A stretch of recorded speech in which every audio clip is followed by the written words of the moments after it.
বাঙালি বাচ্চা ইউনুস সরকার হায় হায় ইউনুস সরকার হায় হায় বাংলাদেশ হিন্দুদের উপর অত্যাচার মানছি না মানবো না আমাদের আন্দোলন চলছে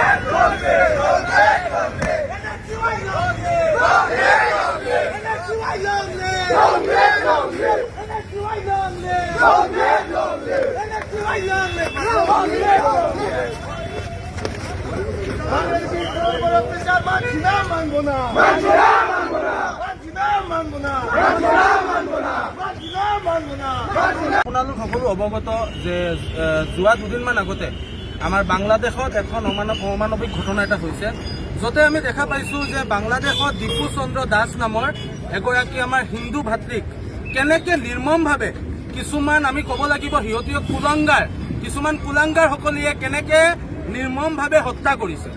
আৰু আমি এইটোও ক'ম যে এইটো বাংলাদেশ চৰকাৰৰ প্ৰত্যক্ষ মদতত হৈছে, কিয়নো আজি ইমান ললেজ হৈ গ'ল নি বাংলাদেশ যে এনেকে আমাৰ আজি হিন্দু সংখ্যালঘু বুলি কেনেকে হিন্দুসকলৰ ওপৰত টৰ্চাৰ আজিও নহয় বহুত দিনৰ পৰা চলাই আছে, বহুত দিনৰ পৰা হিন্দুৰ ওপৰত টৰ্চাৰ চলাই আছে। আৰু আমি আনফালে কি দেখা পাওঁ যে ভাৰত চৰকাৰে কৰ্ডিয়েল ৰিলেশ্যন ৰাখিছে, যিটো অকণমান আগতে আমাৰ NSUৰ সভাপতি আপোনালোকৰ ওচৰত ক'লে যে কৰ্ডিয়েল ৰিলেশ্যনশ্বিপ ৰাখিছে।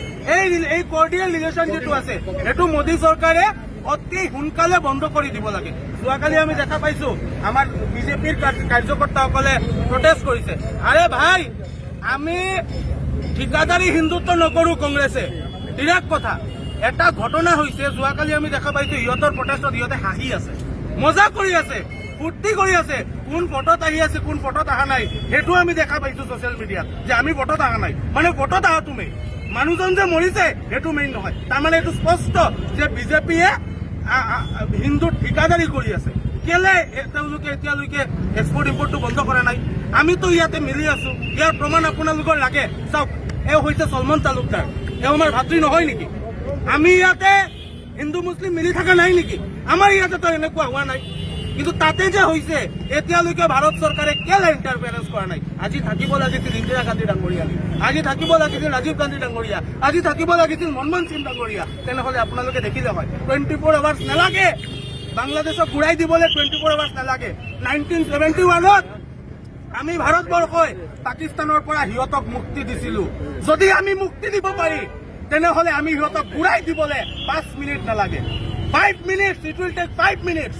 যদি ভাৰতে বিচাৰে 5 মিনিটত বাংলাদেশক আমি সংস্থান বনাই দিব পাৰিম, কিন্তু ভাৰত চৰকাৰে এইটো কৰিব বিচৰা নাই। ডাঙৰ ডাঙৰ মাক খালি আমি দেখিছো মিউনিচিপালিটিৰ চেয়াৰমেনে হাঁহি কৈ আছে যে এক্সপৰ্ট ইম্পৰ্টটো বন্ধ হোৱা নাই। আৰে এইটো আপোনালোকৰ ব্যৰ্থতা, আপোনালোকৰ চৰকাৰ থকাৰ পিছত এনেকুৱা ঘটনা আজি নতুন নহয়। দীপু চন্দ্ৰ দাস আমাৰ মা ভনীবিলাক ইয়াত ছেফ নহয়, কিন্তু এতিয়ালৈকে আপোনালোকে একো ব্যৱস্থা ল'ব পৰা নাই। ভাৰত চৰকাৰৰ পৰা ইণ্টাৰফিয়াৰেঞ্চ কৰিব পৰা নাই। এছ জয়শংকৰৰ পদত্যাগ কৰিব লাগে। এনেকুৱা মানুহ আমাৰ নালাগে। আৰু অনাগত দিনত আমি ভাৰত চৰকাৰৰ ওচৰত ক'ব বিচাৰিছো যে আপোনালোকে ইণ্টাৰফিয়াৰেঞ্চ কৰক। অনাগত দিনত যদি এনেকুৱা ঘটনা পুনৰাই ঘটে তেনেহ'লে আমি ঠিকাদাৰী হিন্দুত্ব নকৰো।